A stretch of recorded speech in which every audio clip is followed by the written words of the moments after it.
Hi welcome back to my channel. ಇದುವೇ H D brother channel.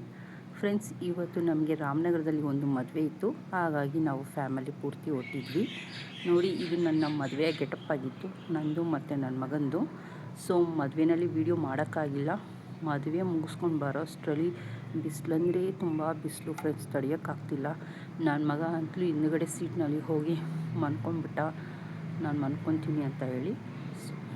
So rest ಮಾಡ್ತಿದ್ದಾನೆ. So ನನ್ನ husband drive ಮಾಡ್ತಾಯಿದ್ದಾರೆ. So ಪಕ್ಕದ ಸೀಟಲ್ಲಿ ನನ್ನ ದೊಡ್ಡ ಮಗ ಕೂತ್ಕೊಂಡಿದ್ದಾನೆ. 2 ದಿವಸ ಆಯಿತು ನಾವು ಊರಿಗೆ ಹೋಗಿ ಬರೋ ಅಷ್ಟರಲ್ಲಿ. ಹಾಗಾಗಿ ನೋಡಿ, ನನ್ನ ಮಲ್ಲಿಗೆ ಗಿಡ ಎಲ್ಲ ಒಣಗೋಗ್ಬಿಟ್ಟಿದೆ ನೀರು ಹಾಕ್ತೇನೆ. ಸೊ ಫಸ್ಟ್ ನಾನು ಬಂದು ಮಾಡಿದ ಮೊದಲನೇ ಕೆಲಸ ಅಂತ ಹೇಳಿದರೆ ಎಲ್ಲ ಗಿಡಕ್ಕೂ ನೀರು ಹಾಕೋದು. ಫಸ್ಟು ನಾನು ಎಲ್ಲ ಗಿಡಕ್ಕೂ ನೀರು ಹಾಕ್ಕೊಂಡು ಬಂದೆ. ಆ ನಂತರ ಯಾವ ಹೂವು ಒಣಗೋಗಿದೆ ನೋಡಿ, ಅದೆಲ್ಲ ಅದನ್ನೆಲ್ಲ ತೆಗ್ದುಬಿಡ್ತಾಯಿದ್ದೀನಿ. ತೆಗ್ದಿಲ್ಲ ಅಂತ ಹೇಳಿದರೆ ಮತ್ತೆ ಹೊಸ ಹೂವು ಬಿಡೋದು ಲೇಟ್ ಆಗುತ್ತೆ.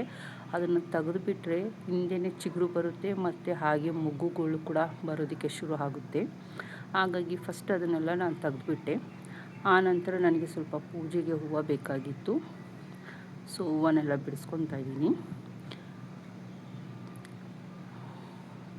ನೋಡಿ, ನಾವೇ ಬೆಳ್ಳಿ ಹೂವು ಕಿತ್ಕೊಳ್ಳೋದು ಏನೋ ಒಂಥರ ಖುಷಿ ಕೊಡುತ್ತೆ ನೋಡಿ ಇದು. ಸೊ ದೇವ್ರ ಫೋಟೋಕ್ಕೆ ಇಡೋದಾಗಿರ್ಬೋದು, ಅಥವಾ ನಾವೇ ಮುಡ್ಕೊಳ್ಳೋದಾಗಿರ್ಬೋದು, ಏನೋ ಒಂಥರ ಚೆಂದ ನಾವು ಬೆಳೆದು ಕಿತ್ಕೊಳ್ಳೋದು. ಸೊ ನನಗಂತೂ ಇದು ತುಂಬಾ ಇಷ್ಟ ಆಗುತ್ತೆ ಗಾರ್ಡನ್ ಮಾಡೋದಕ್ಕೆ. ಹಾಗಾಗಿ ಎಲ್ಲ ಹೂವನ್ನು ಕಲೆಕ್ಟ್ ಮಾಡಿಕೊಂಡೆ ದೇವ್ರ ಪೂಜೆಗೆ ಅಂತ. ನೋಡಿ, ಇಲ್ಲಿ ಒಂದು ಹಣ್ಣು ಗಿಡ ಇದೆ. ಗಾಳಿ ಬೀಸಿ ಇದ್ದಿದ್ದು ಒಂದು ಹಣ್ಣು, ಅದು ಕೂಡ ಬಿದ್ದೋಗಿದೆ. ಅದು ಯಾವ ಹಣ್ಣು ಅಂತ ಕಾಮೆಂಟ್ ಮಾಡಿ ತಿಳಿಸಿ.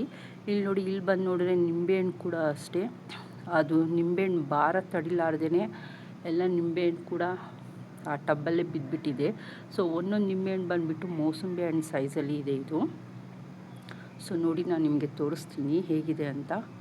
ನೋಡಿ, ಕಲರ್ ಅಂತಲೂ ಸೂಪರಾಗಿದೆ ಫ್ರೆಂಡ್ಸ್ ನೋಡೋದಕ್ಕೆ. ಸೊ ಒಂದೊಂದು ನಿಂಬೆಹಣ್ಣು ಕೂಡ ನೋಡಿ ಎಷ್ಟೆಷ್ಟು ದಪ್ಪ ಇದೆ ಸೈಜಲ್ಲಿ. ಸೊ ಏನೋ ಒಂಥರ ಖುಷಿ ಅಲ್ವಾ ನಾವೇ ಬೆಳೆಯೋದು.